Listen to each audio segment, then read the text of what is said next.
एक बार पुनः स्वागत है।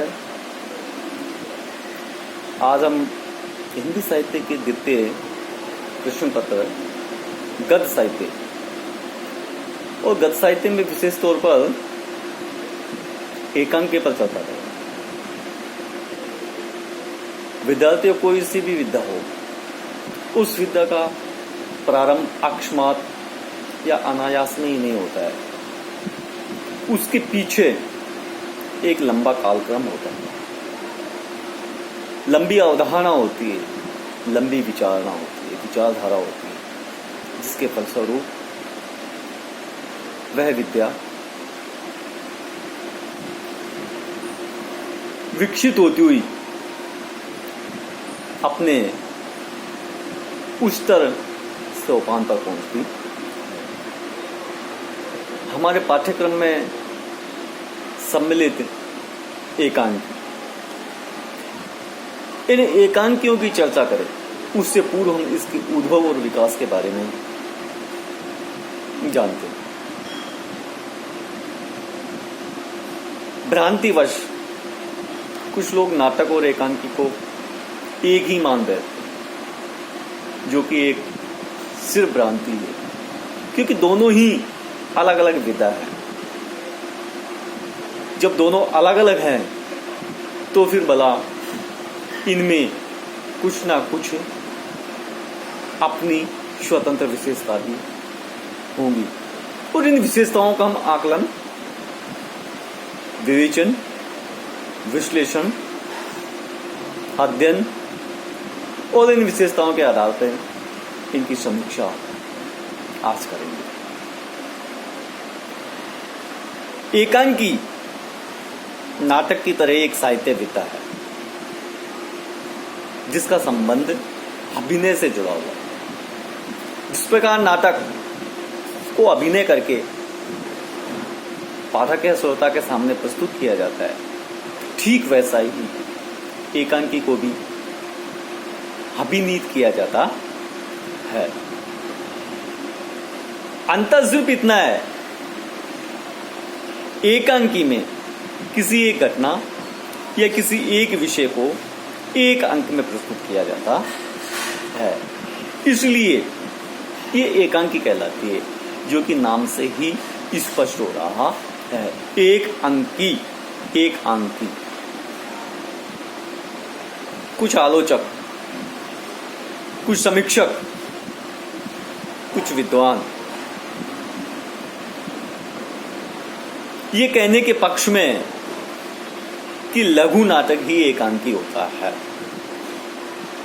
किंतु ये एक सोच है, ये उनकी एक अवधारणा है, ये उनकी एक भ्रांति है, क्योंकि दोनों ही अलग अलग विधाएं होती है और दोनों ही अपना अलग अलग शिल्प रखती है। वर्तमान में जो हिंदी की एकांकी हैं, हिंदी का एकांकी साहित्य निश्चित रूप से उस पर कहीं न कहीं पाश्चात्य साहित्य का गंभीर प्रभाव पड़ा हुआ परिलक्षित होता है। संस्कृत में हम जिन रूपकों की चर्चा करते हैं, जिन उपरूपकों की चर्चा करते हैं, उनके अनेक भेद और प्रभेद हैं, उनके 15 भेद माने गए हैं। ठीक उसी प्रकार उनमें से एक एकांकी है।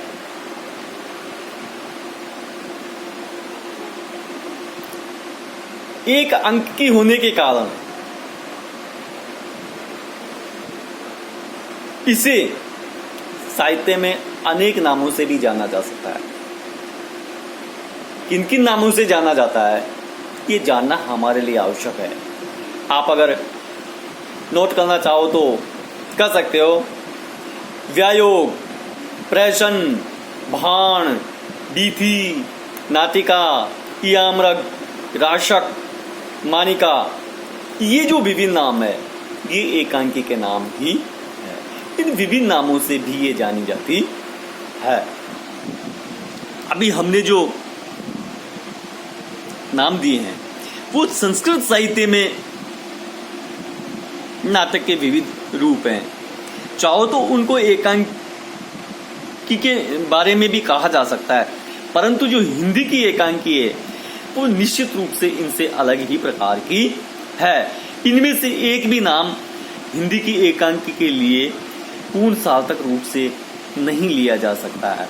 हिंदी की एकांकी पर पाश्चात्य एकांकी का प्रभाव है, जो कि एक ही अंक में एक ही घटना को एक ही साथ समाप्त कर दिया जाता है। तो ये कहा जा सकता है कि एक अंक में ही कथा समाप्त हो जाती है, जिसका प्रारंभ लघु नाटिका के रूप में हुआ, लेकिन कालांतर में नाटिका और एकांकी में अंतर हो जाने के कारण, शिल्पगत अंतर आ जाने के कारण इन दोनों को अलग अलग स्वतंत्र अस्तित्व हमारे सामने आया और स्वतंत्र विधा के सामने एकांकी का उद्भव और विकास हुआ। प्रश्न उठता है कि हिंदी की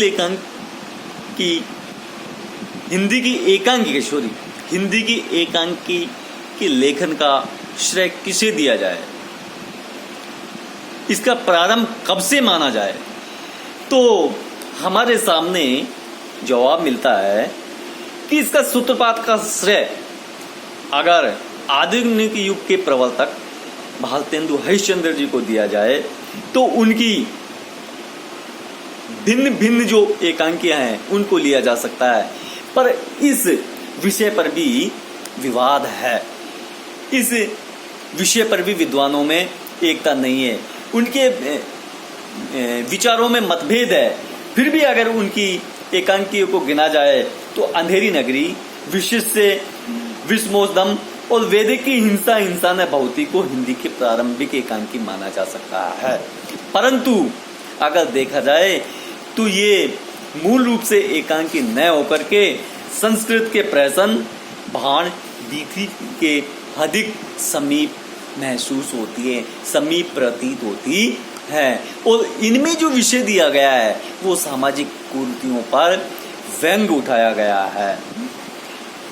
द्विवेदी युग में आते हैं तो द्विवेदी युग में अनेक नाटक लिखे गए, उनमें कुछ एकांकी मान सकते हैं, जिनमें अगर आप गिनना चाहो तो सियाराम शरण गुप्त की कृष्णा को ले सकते हैं, ब्रजलाल शास्त्री की नीला दुर्गावती को ले सकते हैं, राम सिंह वर्मा कृत रेशमी रुमाल को ले सकते हैं, रूपनारायण पांडे कृत मूर्ख मंडली को ले सकते हैं, एवं पांडे बेचन शर्मा कृत चार बेचारे को इस श्रेणी में ले सकते हैं। तो भारतेंदु युग और द्विवेदी युग की इन एकांकियों की चर्चा की, इनको हम एकांकी के प्रारंभिक एकांकी मानी जा सकते हैं या मान सकते हैं। तुलनात्मक दृष्टि से देखते हैं तो भारतेंदु जी की एकांकियों की तुलना में जो उक्त द्विवेदी युगीन एकांकी हैं वह नाट्य रचना एकांकी के अधिक करीब महसूस होते हैं, जबकि भारतेंदु जी की जो रचनाएं हैं वो संस्कृत की रीति, प्रहसन, भाण के अधिक करीब लगती है। एकांकी के प्रारंभ के विषय में अनेक विद्वानों के अपने अपने मत हैं। अगर हम डॉक्टर नगेंद्र की बात करते हैं तो उन्होंने हिंदी एकांकी के विकास का श्रेय जयशंकर प्रसाद को दिया है और उन्होंने जयशंकर प्रसाद द्वारा लिखित 1929 में एक घूंट एकांकी को हिंदी की प्रथम एकांकी माना है। और उन्होंने कहा है कि इस रचना का जो विषय है वो प्रणय और विवाह के समस्या को एकांकी के माध्यम से एकांकी की टेक्निक पर प्रस्तुत करना रहा है। लेकिन उनके अलावा दूसरे विद्वानों ने इस पर भी आपत्ति की है। कुछ विद्वानों ने इसे क्या माना है, संवादात्मक निबंध माना है। नगेंद्र के अलावा अगर हम चर्चा करते हैं डॉक्टर हरिश्चंद्र वर्मा की, तो हरिश्चंद्र वर्मा क्या कहते हैं? हरिश्चंद्र वर्मा ने कहा है कि हिंदी में जो एकांकी परंपरा विकसित हुई है उसका श्रेय अगर राम कुमार वर्मा को दिया जाए तो उचित ही होगा, क्योंकि राम कुमार वर्मा ने हिंदी में अनेक उत्कृष्ट एकांकी लिखी हैं। उनकी जो बादल की मृत्यु 1930 में लिखी गई थी बादल की मृत्यु 1930 में प्रकाशित हुई, वो हिंदी की अगर प्रथम एकांकी माना जाए तो अनुचित नहीं होगा। इसके बाद उन्होंने अनेक सफल एकांकियों की रचना की।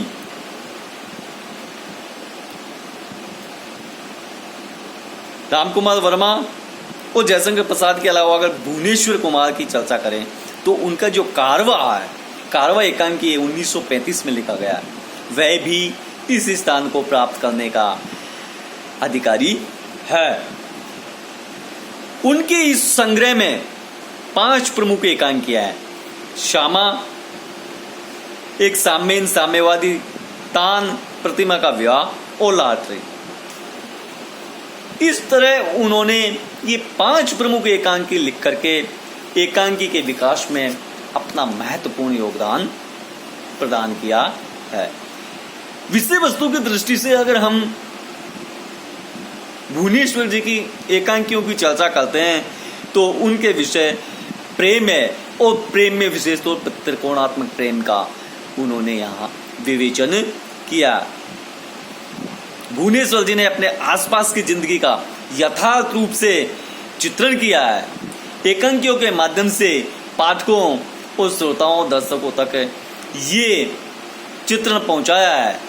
समय की इस समस्या को हमारे सामने एकांकियों के माध्यम से प्रस्तुत किया है। शिल्प की दृष्टि से अगर हम भुवनेश्वर कुमार की एकांकी की चर्चा करते हैं तो बड़ी महत्वपूर्ण सिद्ध होती हैं। उन्होंने कथानक को तीव्र गति से चरम सीमा तक पहुंचाया। संकलन त्रय का निर्वाह करना एवं उक्ति वैचित्र्यपूर्ण व्यंजना प्रदान, भाषा का प्रयोग भुवनेश्वर जी की एक अपनी अद्वितीय विशेषता रही है। रामकुमार वर्मा के बादल की मृत्यु की अगर हम चर्चा करते हैं तो उसे हिंदी का पहला एकांकी माना जा सकता है। इसके अलावा वर्मा जी के और भी अनेक संग्रह प्रकाशित हुए, जिनमें पृथ्वीराज की आंखें, रेशमी टाई, चारू मित्रा, विभूति, सप्तकरण, रूप रंग, कॉमेडी महोत्सव, ऋतुराज, रजत रश्मि, दीपदान, कामकंदला, बापू, इंद्रधनुष, रिमझिम, 5 जन्म, मयूरपंख और जूई के फूल जैसी एकांकी है। डॉक्टर वर्मा की एकांकी ऐतिहासिक एवं युगीन समस्याओं को लेकर के आई है। उनकी ऐतिहासिक एकांकियों में भारतीय आदर्श की झलक हमारे सामने प्रस्तुत होती। उनकी एकांकी प्रेम, सेवा, उदारता, त्याग और बलिदान की भावना हमारे मन में प्रस्फुटित करने में, उत्पन्न करने में महत्वपूर्ण कार्य करती है। इन भावनाओं को हमारे सामने प्रस्तुत करती। उनकी समस्या मूलक एकांकियों की चर्चा करें तो उन्होंने प्रेम, सेक्स, संदेह, दंभ आदि विषयों को अपनी एकांकी के माध्यम से पाठकों तक पहुंचाया है और उन युगीन समस्याओं को एकांकियों के माध्यम से हमारे सामने लाए हैं। वर्मा जी की एकांकी रंगमंचीयता की दृष्टि से, अभिनेता की दृष्टि से गुण संपन्न है।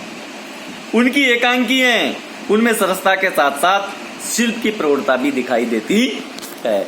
कहीं भी उनमें बोझल और उबाऊपन नहीं है। वर्मा जी के अतिरिक्त कुछ और भी एकांकीकार हैं जिनके नाम अगर गिनाया जाए तो इस प्रकार है: भुवनेश्वर प्रसाद मिश्र, सेठ गोविंदास, उदय शंकर भट्ट, उपेंद्रनाथ आस्क, विष्णु प्रभाकर, जगदीश चंद्र माथुर, लक्ष्मीनारायण मिश्र, सदगुरुचरण अवस्थी, चंद्रगुप्त विद्यालंकार। ये जो प्रमुख एकांकीकार है, इन्होंने एकांकी साहित्य को विकसित और प्रौढ़तर बनाने में अपना महत्वपूर्ण योगदान दिया है। हम उदय शंकर भट्ट के एकांकी संकलनों की चर्चा करते हैं तो उनके प्रमुख एकांकी संकलन है अभिनव एकांकी। अभिनव एकांकी के अतिरिक्त चार एकांकी, पर्दे के पीछे, धूप सिका, आज का आदमी, स्त्री का हृदय, समस्या का अंत, अंधकार और प्रकाश, ये जो प्रमुख एकांकी संग्रह है, उन्होंने एकांकियों के माध्यम से तत्कालीन सामाजिक, तत्कालीन युगीन परिस्थितियों को, समस्याओं को हमारे सामने प्रस्तुत किया है। ज्ञान बहुलता के साथ साथ जीवन के बाद आगामी अंगों का सांगोपांग विश्लेषण इन्होंने एकांकियों के माध्यम से किया है। मध्यम वर्ग और उच्च वर्ग की विडंबनाओं पर उन्होंने प्रहार किया है और मध्यम वर्ग के मुखौटों को उतारने का प्रयास किया है। इन दोनों वर्गों में जो भिन्नता थी, जो समस्याएं थी, जो विकृतियां थी, उनको हमारे सामने लाने का कार्य किया है। पर्दे के पीछे एकांकी के माध्यम से इन्होंने बताया कि किस प्रकार लोग स्वतंत्रता के बाद भी पाश्चात्य सभ्यता एवं संस्कृति को अपनाकर भारतीय संस्कृति एवं सभ्यता के प्रति अनास्था व्यक्त कर रहे हैं, पाश्चात्य सभ्यता के अंधभक्त बने हुए हैं और अपनी स्वयं की संस्कृति को, सभ्यता की अवहेलना करने, उसके प्रति अनास्था भाव रखे हुए हैं। आदिम युग एवं व्यवस्थित मनु उनके पौराणिक एकांकी है। उन्होंने गांधी जी का रामराज्य, एकला चरोरे, मेघदूत, वन महोत्सव, मदन दहन, अमर रचना जैसे रेडियो रूपक भी लिखे हैं। उदय शंकर भट्ट के अलावा अगर हम किसी अन्य एकांकीकार की चर्चा करते हैं तो निश्चित रूप से हम उपेंद्र नाथ अश्क की चर्चा करेंगे। उपेंद्र नाथ अश्क ने किन किन एकांकियों की रचना की, ये जानना हमारे लिए आवश्यक हो जाता है। उपेंद्र नाथ अश्क ने जीवन के विविध क्षेत्रों से विषय वस्तु को चुना। उनकी लक्ष्मी का स्वागत, सूखी डाली, ये जो दो एकांकी है वो पारिवारिक जीवन से संबंधित एकांकी है। अधिकार का रक्षक उनका एक व्यंग्य प्रधान एकांकी है, जिसमें आधुनिक समय में नेताओं की जो प्रमुख प्रवृत्ति है उसका पर्दाफाश किया है, हमारे सामने उनका मुखौटा उतारा है और उनके वास्तविक चरित्र को हमारे सामने लाने का कार्य किया है। मध्यवर्गीय समाज की जो समस्याएं हैं, रूढ़ियां हैं, विकृतियां हैं, वो किन किन कुरीतियों से बंधा हुआ है, उनकी क्या क्या कमजोरियां हैं, उनका यथार्थ चित्रण हमारे सामने प्रस्तुत करने का कार्य किया है।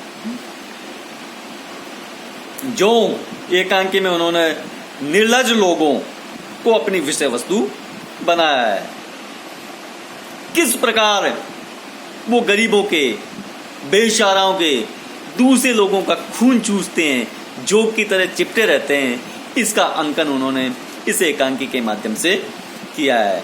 सूखी डाली एकांकी के माध्यम से ये बताया कि पुरानी पीढ़ी और नई पीढ़ी में कितना संघर्ष हो गया है, उनकी मानसिकता में कितना बदलाव आ गया, उनकी मानसिकता कितनी बदल गई है। इस प्रकार उन्होंने इन युगीन समस्याओं को हमारे सामने रखा है।